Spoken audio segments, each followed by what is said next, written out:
Hello and welcome to Good Morning UK Have Your Say, a Force for Good's mid-morning show coming to you live from our nerve centre here in the heart of the great British city of Glasgow. With me, your host, Alistair McConnachie.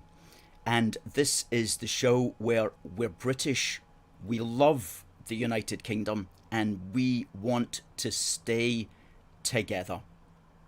And we've billed today's episode as the wholesome alternative to Good Morning Britain, which is our main rival for viewers on a Wednesday morning. At least that's what we'd like to think. And if you have seen Good Morning Britain, and I do not advise you to do so, it's as a consequence of that awful programme that we decided to set up our wholesome, more truthful version of it, because goodness knows the country absolutely needs it. And I've got a lot to talk about this morning on those matters. We're going to be talking about what's happening with vaccine passports, which is all in the news at the moment. And unlike Good Morning Britain, we're not going to be promoting such. We're going to be talking about, of course, our United Kingdom and how to keep it together. And that's going to be a big part of the show as well, because I have some important news that I want to tell you about that. Now, let's just say hello to people who are coming in. Good to see Adam. Thank you very much. Hello to you, and hello to Morwina, and also to Frankie. Always good to see you folks in. Similarly with Tommy and Tommy Mowat. Thank you. And Yule, good to see you. Catherine, hope you're well this morning. Good to see you around. And Ross, Andrew, Ali, good morning to everyone up and down the United Kingdom. And always nice to see Barry, who says hello to Alistair and the rest of the viewers. And Bob is watching from the Philippines, which is absolutely wonderful. Well, let's give you some good news from the old homeland, Bob. Did you hear about the SNP investigation, says Ross Andrew, about the Japan thing? Not au fait with what's going on with the Japan thing at the moment. We've got other things that we'll speak about, but give us your opinion, please, on that, Ross, if you do have one, and I will read that out. And Yule says, of course, where's his free laptop and bike? It's high time. It's high time you got that. We're all expecting one, but they've yet to make themselves manifest. Oh my. Well, some of you will know that A Force for Good was out on Saturday. We had a crack team of 6 of us who went out to meet and greet the Scottish nationalists who were marching in their, I won't say hundreds, I won't say scores, I won't even say tens. They were marching in their ones, largely out of sight and out of mind of the great British public, I'm glad to say, although there was a little bit of the route where they came onto Argyle Street and where the people were, and we were there twice to say hello at the corner of Queen Street and Argyle Street, and then when they passed us at the corner of Glassford Street when they came round again. And some of you will have seen the video. I'm going to play the video for you just now. Now bear in mind there was about 30 of them, and we knew it was going to be a very small demo, so we knew it was going to pass literally in a matter of seconds. So that's why we didn't make a big thing of it. We weren't inviting people from all around to come and join us, because that would just have been largely a waste of time. So we got a few folk that we know here in Glasgow, based around the city centre, and we said, hey, let's come out and let's do this, and let's just keep the British end up, which is the important thing, and let's just fly some Union Jacks while they're passing, just so that they know that their point of view is not the only point of view. So I'll show you that video in the morning. Nice to see Robert here. And as David says, if their march on Saturday is anything to go by, then their indie dream is well and truly dead indeed. Maureen says she watched it and she thought it was good. And Davey from County Down. Let me see if I can share this video with you. It's quite a good one. I'm giving it my usual Loudy, and I'm saying you'll never get another indie ref, no matter how many times you F and Jeff. There's only a handful here today. That just shows that you'll never get your way. A force for good is telling it to you, and you know it pains to hear the truth. Let's play this.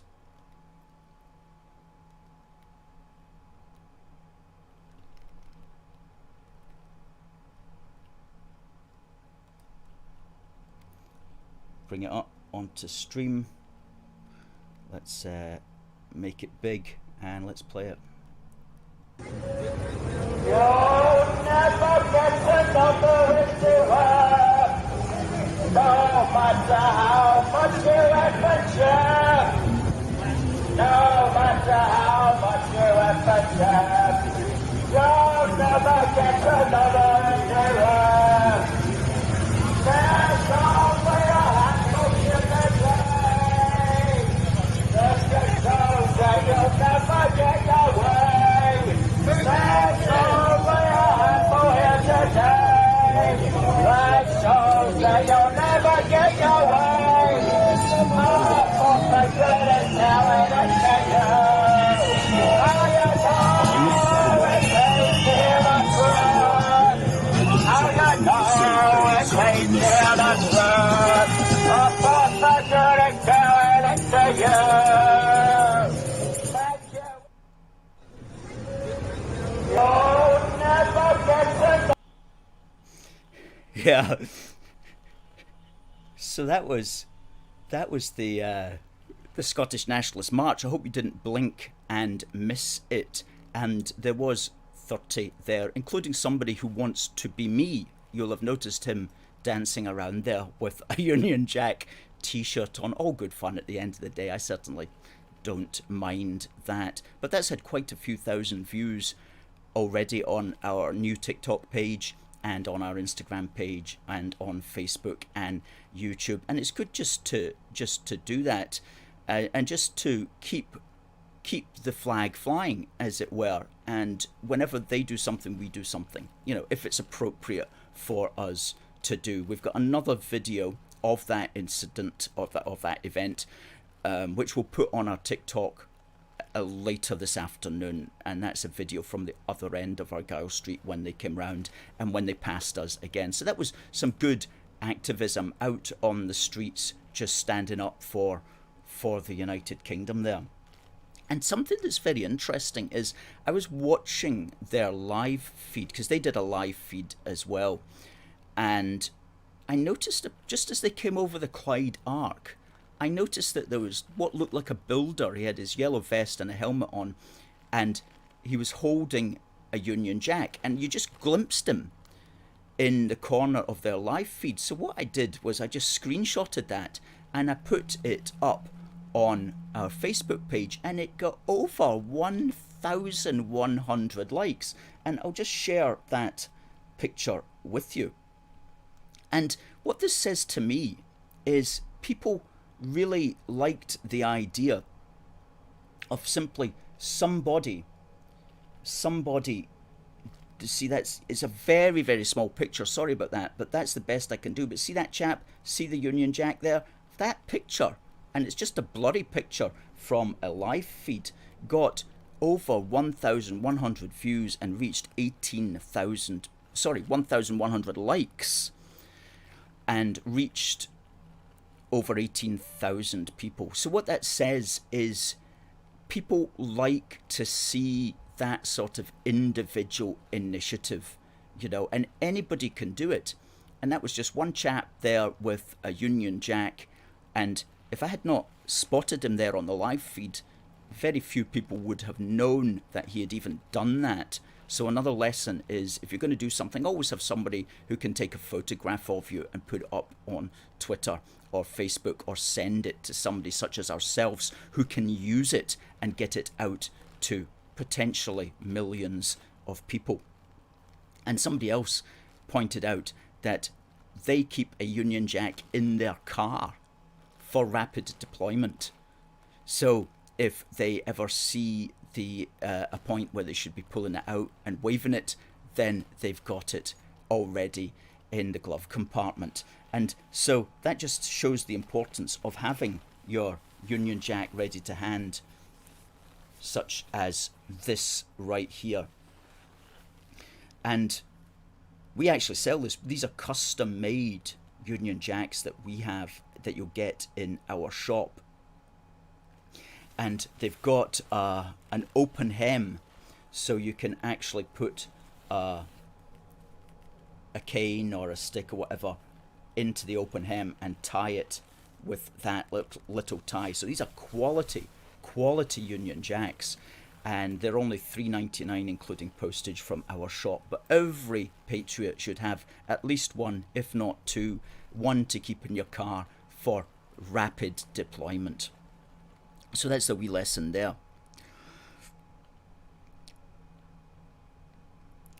Marina says, how's this going in today? Good stuff. Good morning, Pauline. Good morning to you. So that was our really good activism. Good activism at the weekend, and there'll be more of that coming up in the coming year, of course. Now, anything else I want to say about the activism? No. If you've got any comments, if you want to join our activism, please do. Now, I have a question for everybody today. I'm looking for ideas to keep the United Kingdom together. Please send them in. Now, we are publishing a 36-page copy of our magazine Union Heart, which will be our autumn edition, and that is going to be a special policy edition, and each page is going to be devoted to policies, ideas to keep the United Kingdom together. Okay, and more to speak about that, because I'm going to have to take some time specifically to write that, but I'll be telling you about that later in the program. But if you've got ideas, send them into the program just now, or send them in to us at any time for us to consider. And they can just be wee ideas or big ideas. Okay, it can be about building bridges, or it can be about flying a flag from a particular building. Anything that you think can help to keep the UK together, please send them in, because we're going to put these together in a magazine, and then we are going to make sure that magazine gets to the opinion formers and the legislators and the people who need to know about these things. But we've decided, just let's bring it all together into one amazing document, full colour 36-page magazine on keeping the United Kingdom together. And the working title is Do More Together. That's the working title, because that's how you build a union. Political, social, cultural, familial, whatever. It's do more together, and you bond that way. So that's the working title of our amazing magazine, which is coming up in the latter part of this year, in the autumn of this year. So if you've any ideas to keep the United Kingdom together, please send them in.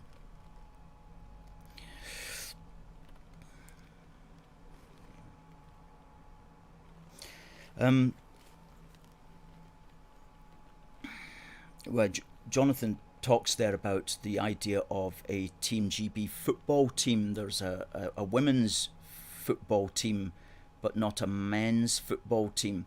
I don't know the politics of that, but I know it will be something to do with the absolutely awful football associations that we have in the United Kingdom, and they all fight each other, and they're all against that idea because they all think wrongly that somehow it's going to take away from their importance as the Scottish FA or as the English FA or things like that. In fact, the Scottish FA is actually the worst for that.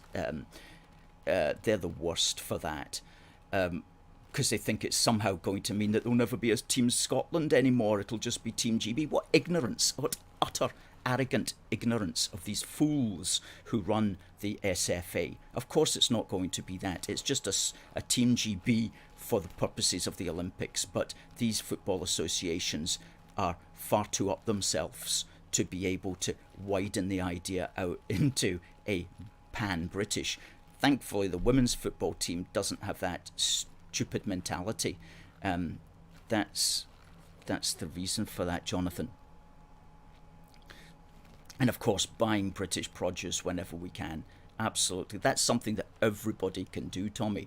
You know, that all of us have a limited ability to affect the world around us, but one of the things that we can do is make sure that we spend our money appropriately, that we spend our money on things that we want more of, because if you spend your money on things like that, you'll get more of it. You know, if you like it, spend money on it and you'll get more of it. So if you want more British produce, spend money on British produce. Absolutely.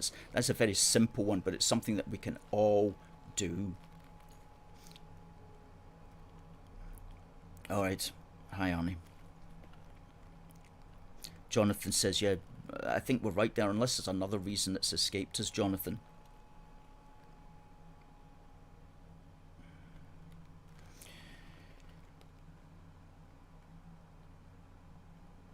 British meat is best, says Jimmy. And remind people of EU horse meat. That presumably is not going to be for sale in the United Kingdom, at least I hope not. Morwena says that she's buying from Scotland.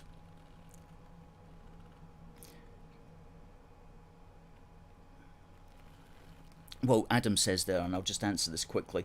What's your opinion of the SNP under investigation for potential fraud? We're not expending any energy on that because we don't believe that there is fraud there.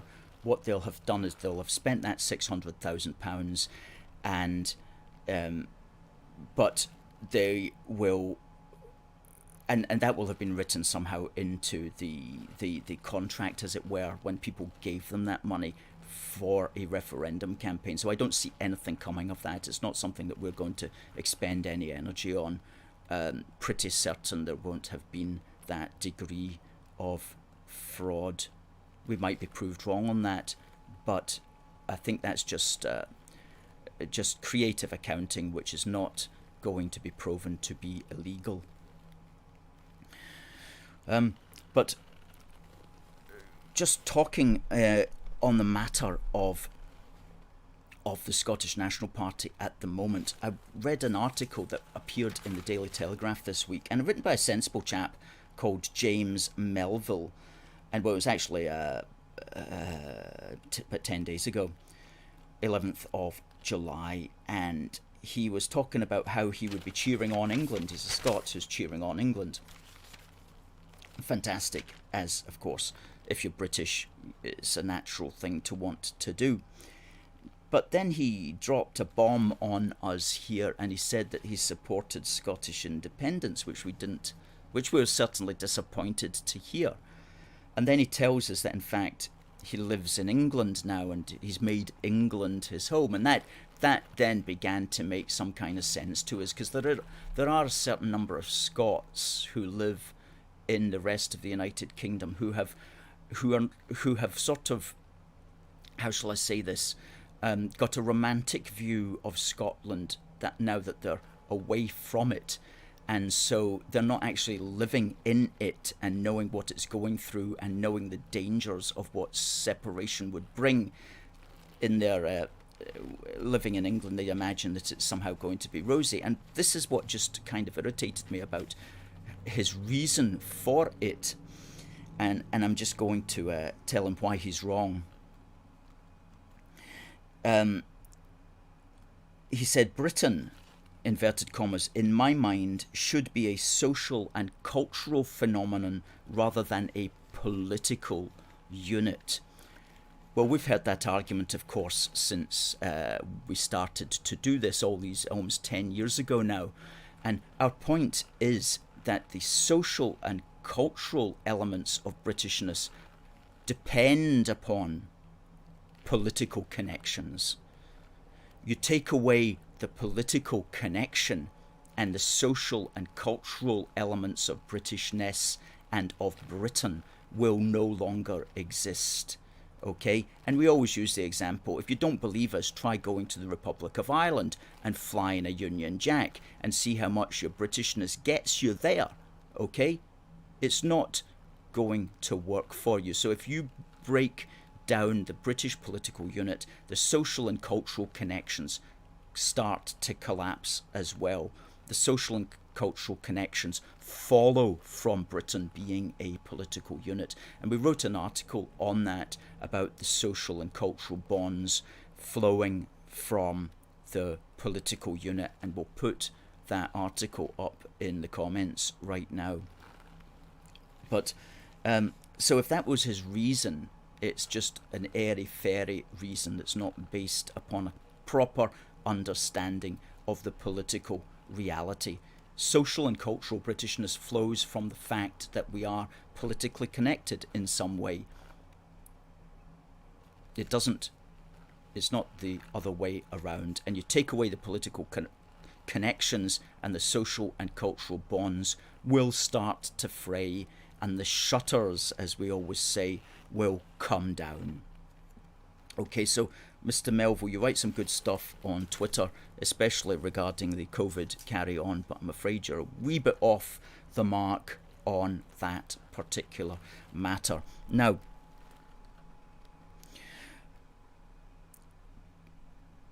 Pauline says here, there was an article on the state-owned airport Prestwick, just like our roads, the runways are breaking up. Footage emerged of an aircraft taking off, leaving behind a huge amount of debris after the runway broke apart. Goodness sake. Goodness sake. And of course, Ibrox Park is correct about the Northern Ireland Protocol. Lorry loads of food getting turned away from the United Kingdom at Belfast and Larne ports, and that is something that does have to be scrapped. Let us hope and pray for imagination and wisdom in our political leaders, that they see the folly of the protocol and that they stand up against the EU and that they do scrap it. Ibrox Park, a very good point there, a very good point.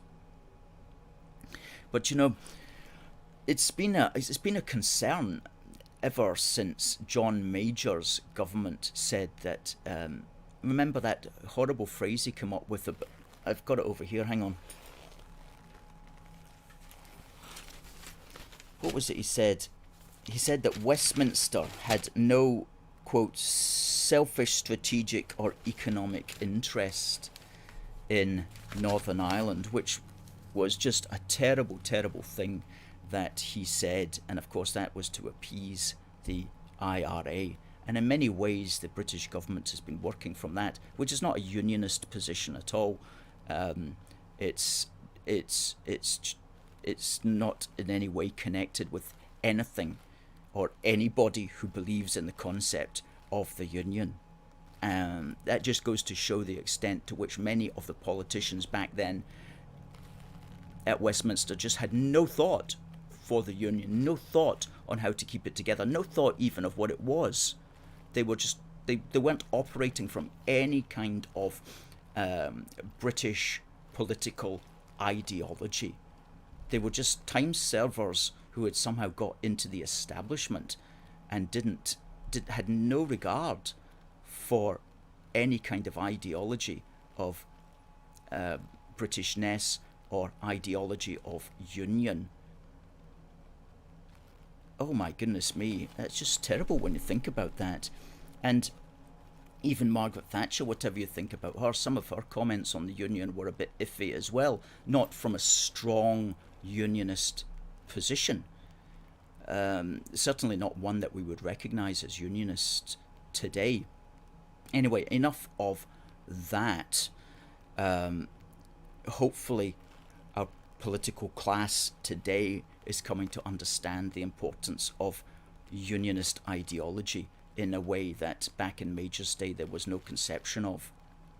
Basically no books had been written on it, and there was no groups like A Force for Good trying to educate them about what unionist philosophy was. How did we get onto that? Ah yes, we were talking about the protocol. The protocol.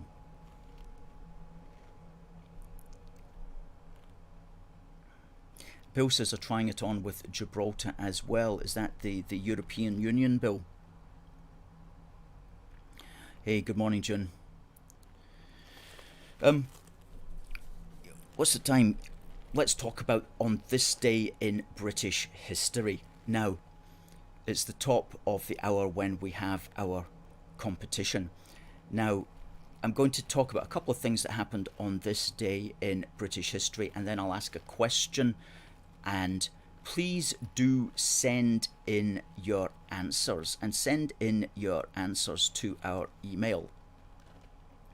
Our email, which is contact@aforceforgood.uk. So if you've got the answer to the questions that I'll ask after this day in British history, then we will send you these sweeties.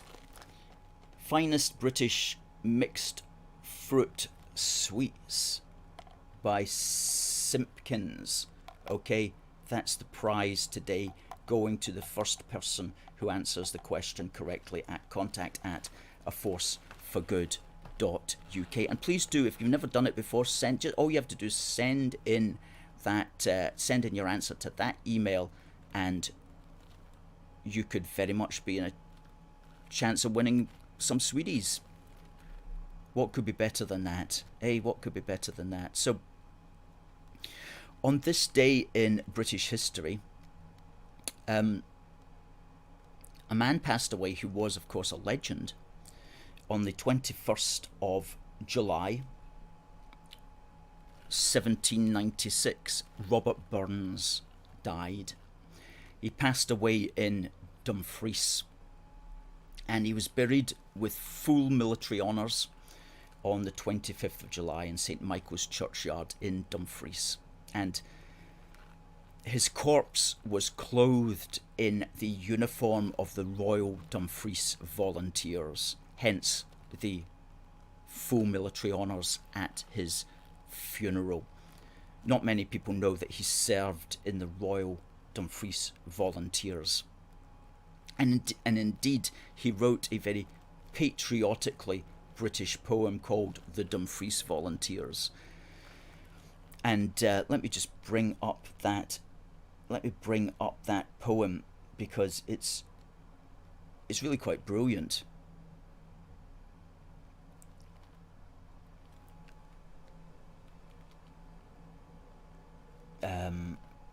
Let me bring up this poem of the Dumfries Volunteers. Don't know if you can see that there, but it's sometimes known as Does Haughty Gaul Invasion Threat? And it's got some really good couplets in it, including this: "Oh, let us not," and he's talking to the British here, "Oh, let us not, like snarling curs, in wrangling, be divided." And then he goes on and he says, "Be Britain still, to Britain true, among ourselves united, for never but by British hands must British wrongs be righted." That's brilliant. Never but by British hands must British wrongs be righted. And then he also goes on and he says, who would set the mob about the throne, may they be damned together. Who will not sing God Save the King shall hang as high as the steeple. And then he adds, but while we sing God Save the King, we'll never forget the people. I think that's brilliant. While we sing God Save the King, we'll never forget the people. So something for everybody in that poem. I think it's a great one. But I always love the line, be Britain still, to Britain true, among ourselves united, for never but by British hands shall British wrongs be righted. And that's so true today. That's like the motto almost for unionism. Oh, let us not like snarling curs in wrangling be divided, for stay true to Britain and sort out our problems among ourselves. A great piece of unionist philosophy, and we wrote an article about Robert Burns and his sense of Britishness on our legacy site, and we'll put that article up there as well for those who would like to read it. So that was Robert Burns, who passed away on this day in 1796.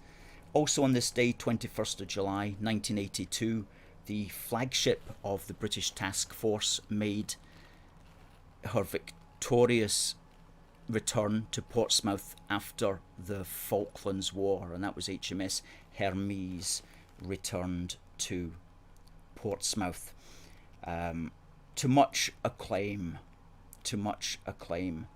A ship that had been built in 1953, and have I got a picture of that? I'll see if I've got a picture of HMS Hermes returning victorious to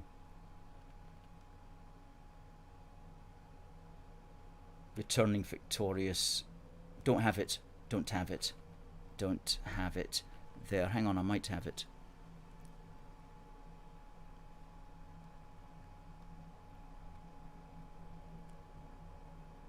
Yes, here it is. There you go. That's quite a colourful thing there. She's looking a bit worse for wear. She's got some rust on there, but she's been through the wars, literally through the wars of the Falklands, returning with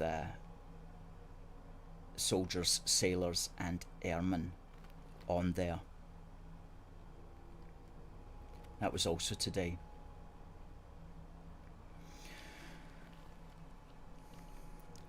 Good. So,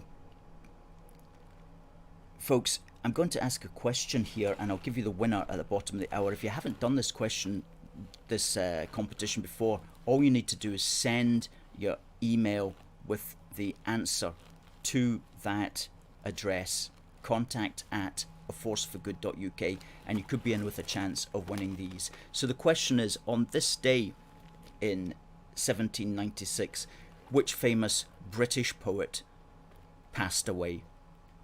On this day in 1796, which famous British poet passed away? Send your answer in there, and you could be with a chance of winning these sweets. Good stuff. Good stuff.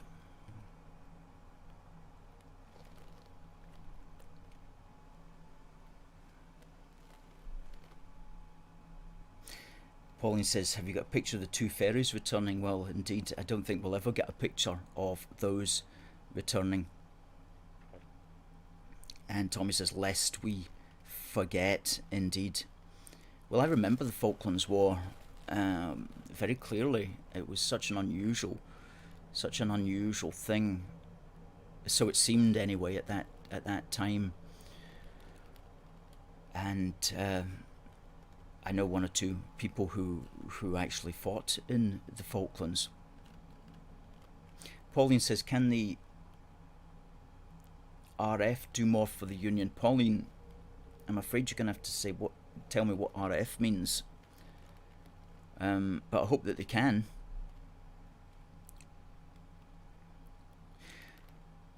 Hey, Alan says that he got his jelly beans and he enjoyed them. Good. Alan won a competition a couple of weeks ago. Fantastic. It's easy to do. You just send your answer into contact@aforceforgood.uk and you will be in a chance. You will be in with a chance of winning. Good. Good. Aye, that's what I wanted to talk about now, is the vaccine passport carry on, because I've got... Oh, Pauline says RF means royal family. Indeed, can they do more specifically for the Union? They've got to toe a careful line, obviously, but just simply being around and being a presence and being a uniting presence in and of itself has a very powerful effect. They don't need to get into advocating politics. They just need to be there. They need to be seen, and wherever they are, if they're surrounded by the paraphernalia and the flags and the symbols of Britishness, then that alone is a very, very powerful thing that they can do, and a uniting thing that they can do as well. And that's why they're so important to the maintenance of the Union, and one of the reasons why many in the Scottish nationalists want to get rid of them, even though Scotland, of course, has been a monarchy longer even than England, and indeed arguably even during the Cromwellian period, Scotland had decreed that Charles II was the king, even though that had not been decreed in England. So Scotland's always been a monarchy, and it's part of who we are, and it's about educating the Scottish nationalists to see that as well. But good point there, Pauline. Thanks for bringing that up. Ibrox says the Canberra, which was built in Harland and Wolff in Belfast, returned also safe and sound. Thank goodness that it did.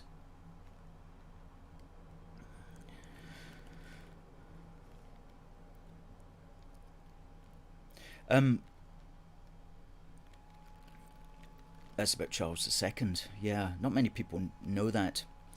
There's a Charles II statue in Parliament Square, just off the Royal Mile as well, next to St Giles Cathedral, which has been there for eons. Long may it continue. Yeah, so what we've got here this week, we had Freedom Day in England. Freedom Day in Scotland's never coming, by the way. I don't want to depress you about that, but it's never coming. But at least they pretended they had a Freedom Day in England, and that was on Monday. But what was very interesting psychologically to me was on the very same day that they had a Freedom Day, Boris Johnson announced that if you wanted to get into a nightclub, then you would have to have a vaccine passport. Now note the word nightclub, okay? For most people in Britain, they never go to nightclubs, okay?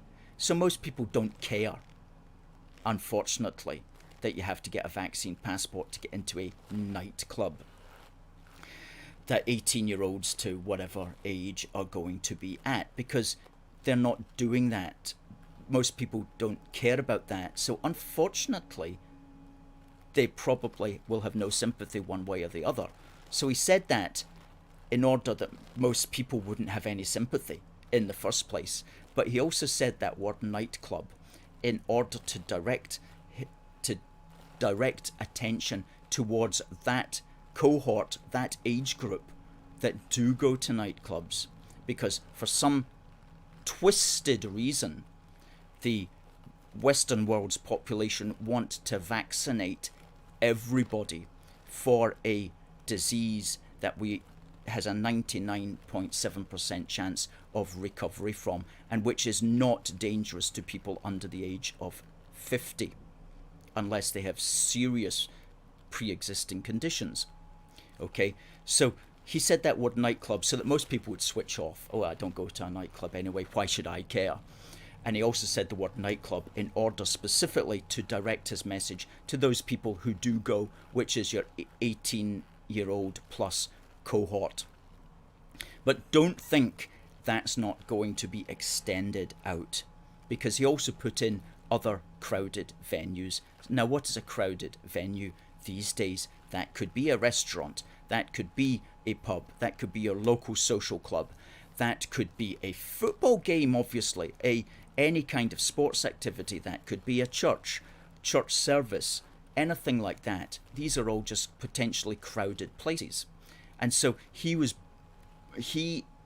and the system, okay, because it's not just him, he's just a kind of cog at the end of the day, is just driving this for everybody to get these jags. Now, I'm speaking as one who's never had it and will never have it, and I know that's just a small percentage of us, but to those who have had it, I would suggest that you don't fall for this passport thing, because that passport in itself is going to have to be renewable, and that passport itself will depend upon you getting further jags in order to keep it a fresh passport. Okay, so what we can only hope is that in time political forces are going to arise that will put an end to this. But don't think that by getting the jab you're going to have your freedom, because that passport will be contingent upon you getting further ones each year, whether that's every 12 months or every 6 months or whatever. So you'll not break out of it any more than I'm going to at the end of the day. Okay, so don't fall for it, because it's going to be something that has to be renewed every 6 months anyway. So there's that. There's that to talk about, but it should also be, as I've always said, it should be separated. This sense of the vaccine should be separated from vaccines that you need to have because a disease is very dangerous, such as diphtheria or malaria or whatever. You know, these are diseases that will kill you if you catch them. But this is not. And so if you're a young person, you don't need it. And if you're a child, you definitely don't need it. So why are they doing this? Why are they pushing it on people who don't need it? And the only explanation I can come up with is that the politicians have got themselves stuck into a situation where there's so much pressure from other politicians, so much pressure from the media, and so much pressure from teachers and nurses unions that they basically can't get out of it without advocating that everybody has the jab. It's they've got themselves into a treadmill, as it were, that they cannot see a way out of without going through the vaccine system. But the whole thing is a holy mess of the first order for something that's got a 99.7% chance of recovery. So it's the best thing to do is just try to stay out of this at the moment. Don't go along with what they're telling you to do. If you can avoid it, don't go along with it, because there's no freedom in the way that they're pretending there's going to be. Not for you, not for me, not for anybody. So you may as well just back out of it and just see what happens. See what happens. See if political forces arise that can somehow put an end to this. And we have to hope, and pray that that will be the case. And I always give a wee plug to this book, A State of Fear, by Laura Dodsworth, who shows how the state, whether that's Boris in England or whether it's Sturgeon, especially here in Scotland, is weaponising fear, using what's called behavioural science in order to lead people in particular ways. And she calls it nudging, which is the behavioural science term for it. Boris wants to nudge 18-year-olds to get the vaccine. So what he says is they can't get into a nightclub unless they've had the vaccine. That's called a nudge. So I'm saying to 18-year-olds, don't fall for that, because once you go down that route, you'll be on an endless hamster wheel of more and more vaccinations, because your vaccine passport will be contingent upon the latest one that you've had. So just avoid that, and let's just hope that political powers will arise that will be able to stop this somehow.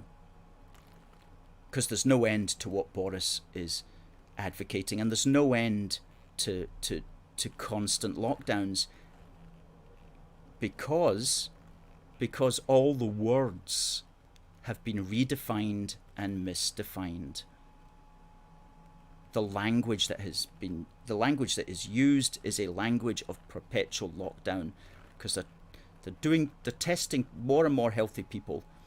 They find these cases among healthy people. They call these cases infections, and they scare you that these perfectly healthy people are somehow infected, like something from, a zombie movie or something like that. No, these are just healthy people. But they're calling them cases, and they're equating cases with infections. Well, if you do that, there's no end. There's no end to this. There's no end to this, if that's how you define the words. So, this lady obviously understands all that very well, and at the end of the day, she gives 3 things that we can do at the moment when faced with this. Is firstly, understand the sort of things that I've just said to you. She calls it uncover. Okay, uncover the language. Uncover what's going on. Try to see what's going on. If you can, being aware that the government is using fear to manipulate you is the first step towards spotting and resisting manipulation. And this lady's not coming from any kind of political point of view or whatever, but she's just pointing these sorts of things out. Make your decisions as much as possible in private is another thing as well, because conformity is reduced when decisions are made in private. So make an effort to make important decisions away from prying eyes. 2, something that I absolutely advocate, is unplug, by which she means switch off the scare machine, switch off Good Morning Britain, switch off anything that is terrorising you or your family. And that is, at this moment, that's the entire mainstream media. Although it's very difficult to do that, and as she acknowledges, sometimes your mind can still be influenced, but the best tactic is simply to avoid listening to those people. And the third one, she says, is uplift your mind, uplift your consciousness, uplift your spirit. To avoid being manipulated by the news, she says, be sure to avoid consuming the information when you are tired, hungry, stressed, or distracted. Similarly, reduce decision fatigue by minimizing the amount of inconsequential choices you have to make, and avoid being overwhelmed with information. Limiting emotional overstimulation will make you less prone to emotional thinking. And she has this really good line here. In fact, she's actually quoting somebody here. She's quoting somebody. Ultimately, the goal is to give your brain room to think by reducing chaos in your life. Reducing chaos in your life. That's a good way of putting it. Give your brain room to think by reducing chaos in your life. That's so necessary right now. So necessary. Mowena says, good, she never watches the BBC or Good Morning Britain or Channel 4 or ITV.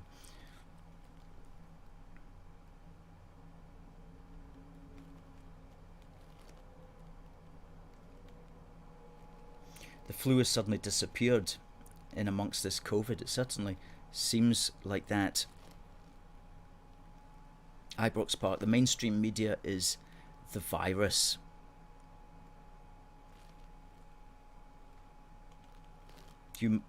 Bill says, you must be a big reader, always sharing books, a man of knowledge. Well, thank you, Bill. We do our best. If there's books that say something that's really valuable, we'll try to give them a mention. And Pauline says, yes, our politicians have cornered themselves. Absolutely cornered themselves. And, I'm not having a go. We're all to blame here. I mean, I see unionists attacking sturgeon because of case rising. They shouldn't be doing that, because the cases are not infections. So why are you as a unionist attacking Nicola Sturgeon because cases are rising when you should know cases are not infections? Cases are just very often false positives anyway. Cases are actually, as they have become to be defined, are actually irrelevant. And if somebody said we're suffering from a case-demic, that's what we've got, a case-demic. And so long as you call a case an infection, then you're never going to get out of it when a case is actually a healthy person. So it can change, but we need the politicians to stop going along with all this false rhetoric. Politicians on all sides, we're holding them all to blame here, unionists and nationalists alike, for trying to score points off each other when all we have is a case-demic.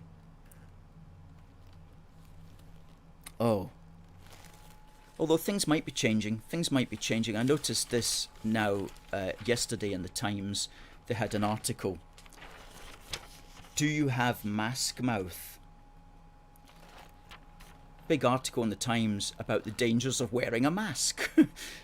This was yesterday. Now they've only felt free to actually publish that as a consequence of so-called Freedom Day in England. Like prior to that, it was, why you should wear a mask. Now it's, by the way, did you know that masks increase the incidence of plague, tooth decay, and gingivitis? Did you know that? Well, of course, most of us knew that, but they never told us that until after July the 19th. Masks can also increase the risk of tooth decay and gum infections. Well, surprise, surprise. Who knew that, eh? A dry mouth can cause increased levels of plaque. These bugs produce volatile sulfur compounds, which lead to halitosis. So, yeah, why you should not wear a mask now that's beginning to come out. So maybe there is hope. Maybe there is hope. And certainly the Daily Telegraph has always got columnists telling us what a bad idea lockdown is, but unfortunately nothing changes. Why is that? Alison Pearson, though, who's done a yeoman's work in exposing what's going on and who writes for the Daily Telegraph, she said this, and I think it's quite right. It's our patriotic duty to live as freely and boldly as we can. It's our patriotic duty. Those who are trying to postpone normal life indefinitely are the selfish and irresponsible ones. I reckon it's our patriotic duty to live as freely and boldly as we can. Ironically, that's what it will take to keep people safe. And isn't that so true? And one of the great things about the British character was our courage. It was our love of liberty, often individual liberty as well. Well, all of these things have been called into question in the last 18 months. And so maybe it is a time now for us to get back to that, to get back to those principles that the British hold dear. Britons never, never, never shall be slaves, as Alison's patriotic duty to live as freely as we can in the circumstances, even though often the might of the state is against us. If we can, in our own way, stand up for freedom and live as freely as we can. Good for her for saying that. Good for her for saying that. Somebody asking, where can I get that t-shirt you're wearing, Alistair? This is our Force for Good t-shirt. This is, you get it along with other t-shirts at our Teespring store, which is our store for our t-shirts and hoodies. And we've got a range on there, some of them saying Scottish and British, Welsh and British, British Ulster, English and British, Royal Scots, proud to be British. Loads of good patriotic stuff up there on our Teespring store. Please do check that one out. Please do check that out. A follow-up to something that we spoke about 2 weeks ago, and I just want to get this in so that we can put up the link. I did a big half hour about 2 weeks ago talking about wokeism in Canada and about the terrible desecration of the British statues that were pulled down, and I explained a lot about that. We cut that down into a 20-minute section, which is on YouTube, which we'll put up the link to for those who want to revisit it. But since I've spoke about that, several good articles have really have appeared.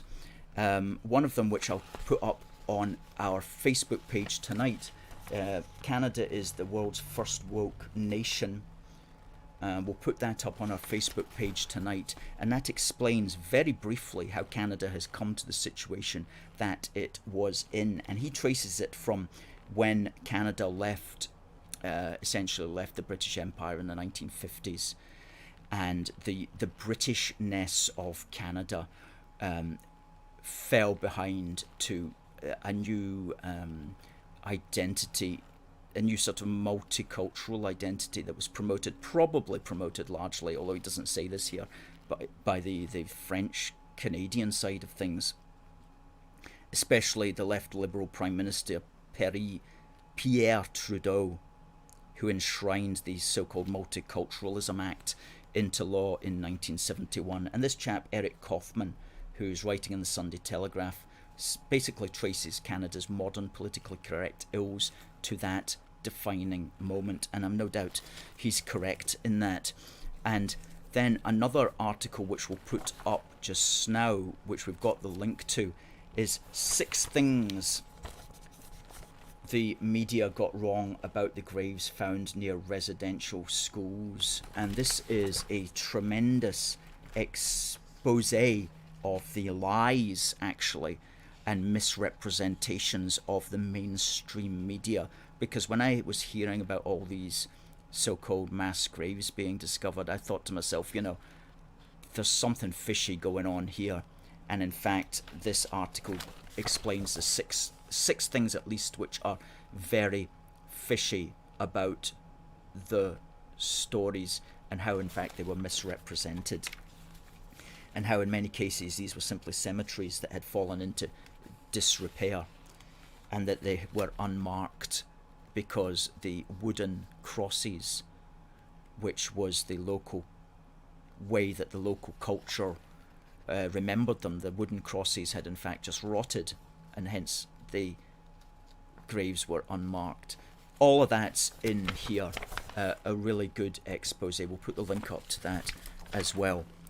And then another article from Caton to Kamloops, which again addresses many of the same things, but helps to widen out what I was talking about 2 weeks ago as far as the Canadian situation is concerned, because it is very important, because it's about the British world being attacked unfairly.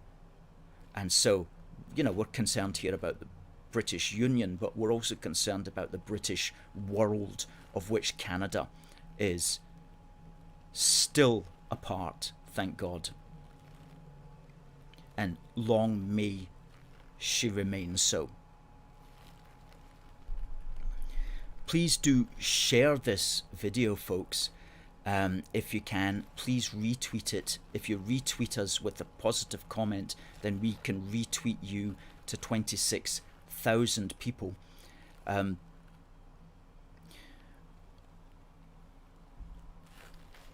Who won the competition? Who won the competition? Thanks for reminding me there. I will just tell you.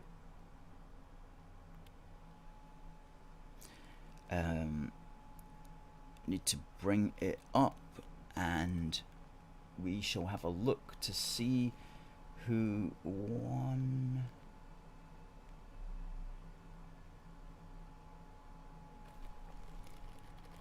We have a winner.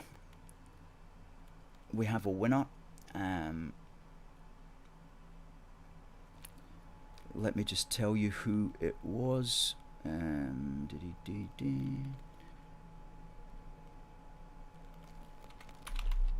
question was, on this day in 1796, a famous British poet passed away.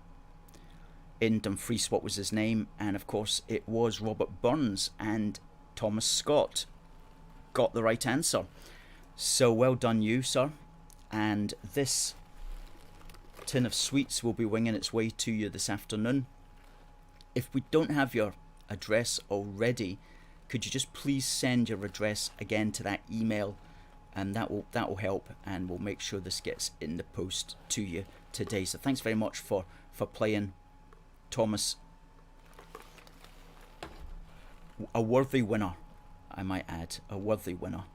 Congratulations to you.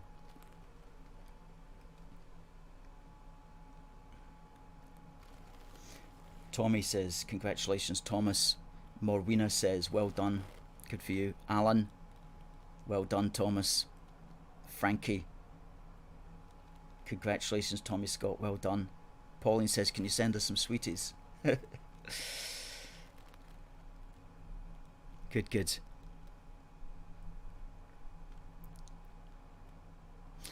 Tommy Scott just reminds us, buy the wee book, as everyone knows. I highly recommend it. Full of good information. There we go. Let's get a screenshot of that, and we'll use that to sell the wee book. But that's on our website as well. So please do, we'll put the link up there. Please do buy that, because we sell several of these each week. They're only £5, and that includes postage anywhere in the United Kingdom. So a great wee read. And oh, I've just remembered something vital that I have to tell you. I have to sit down and I have to dedicate myself to writing this 36-page magazine.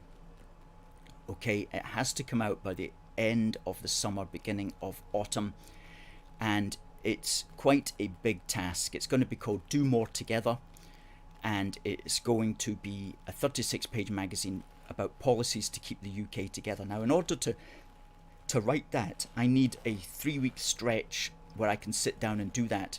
So what that means is it's holiday season. So this program is going to take a 2-week break. We're not going to be broadcasting next Wednesday, which will be the 28th, and we're not going to be broadcasting the next Wednesday, which is the 4th of August. But we will be back with our 29th program on the 11th of August. Now, everything else will continue at A Force for Good as normal. We'll be continuing to publish every day on our TikTok and Facebook and Twitter and YouTube and Instagram pages, and thank you to the team that does that. But we won't be doing this program on the next 2 Wednesdays. And each of those Wednesdays we'll put up a quick message just reminding people that we're not broadcasting that day. But we do need to take some time out of this broadcasting work in order to concentrate on the written work for this magazine. The only way that I can do that, the only way I can get my brain in the zone, is to sit down and do that without the program on the Wednesday. So that will be a 2-week break of broadcasting this program, but we'll still be doing everything else as we normally do on our Facebook pages. So folks, that's just a wee heads up. And this is the time of holidays anyway, isn't it? So that's just to tell you about that. So thank you, Tommy, from the AFFG. I'm sorry, Catherine, but we will be back. We will be back on the 11th, and of course we'll be doing our usual thing anyway. Bill can't wait that long. I'm sorry, Bill. We'll return with a great show, and we'll return with basically our magazine written, and it'll just be a matter of designing it and printing it, which is an easy job for our graphic designer. And we do have a great team here, and thank you to everybody behind this page today, our Facebook team, and thank you to our YouTube team and TikTok as well. Okay, we've over 610 followers now, so please do, we'll put up the TikTok link. If you're on TikTok, please do follow that. And also remember, this program will be turned into a podcast as well, which is on our program. Do you know, we do so much here. It's absolutely incredible how much we do and how much our amazing team does. And our podcasts are so professional. We just rip the audio from this, we shorten it down, we take out all the extraneous stuff, and we have a great person who does the podcasts at such a professional level, and they go on to our webpage, aforceforgood.uk. So, thank you to everybody. There you go, Pauline, you're too sexy for a podcast. Too sexy for my shirt, according to the Scottish nationalists who were singing that at us on Saturday, enjoying their little day out, so they were. It says Bill is too sexy for a gnat. Well, I like the Right Said Fred guys. They're good they're good on Twitter, and they're pretty solid. They're based as far as what's going on is concerned. They know the score, and they got a lot of hassle. That's the guys that wrote that song, Too Sexy for My Shirt. They're totally based as far as knowing the score is concerned. Twigman says, can't wait for the magazine. Love the wee book for the Union. Very well written and put together. Thanks very much, Twigman. And it's going to be a magazine which will be just like a book, as it were. You know, it'll be like a summer special. You know, back in the 70s, you used to get a Beano summer special or a Dandy summer special. This is like a Union Heart summer special, but it will be 36 pages, full colour. It's going to be absolutely amazing. So I need to concentrate in the next 2 to 3 weeks, writing that, and we'll be back on the 11th. Alan, the magazine is occasional. We've already produced 3 issues in the last 2 years, so this will be our 4th issue. So it's just occasional. We tried to keep it down to, like, can we do it every quarter? But we couldn't actually. So it's just when it comes out, and it's at least 1 a year, usually 2 a year. And the one coming out in autumn will be the 4th one. And if you are a union supporter, which is to say, if one is supporting us with a donation monthly, then you'll be entitled to ask for the Union Hearts free of charge, and you'll get the 36-page one free of charge as well, if you're a union supporter.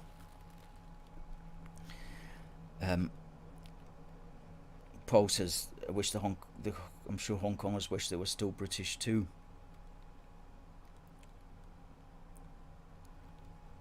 A bumper. That's it, a bumper edition. That's a good one. A bumper edition. That's it. It's a summer special bumper edition. I like it. That's what we'll call it, a bumper edition. I'm writing that down. Bumper edition. Good. Well, oh crikey, we've run over time by 10 minutes, and we didn't even have a guest today. Thank you very much to everybody who came along. We're going to be back then on the 11th of August. Thank you very much to you all for watching. Please share the broadcast, and we will see you on the 11th of August. We're going to be on Facebook every day as usual, but we'll have the programme back on Wednesday, the 11th of August. So folks, it just remains for me to say God bless the United Kingdom and God save the Queen. See you soon.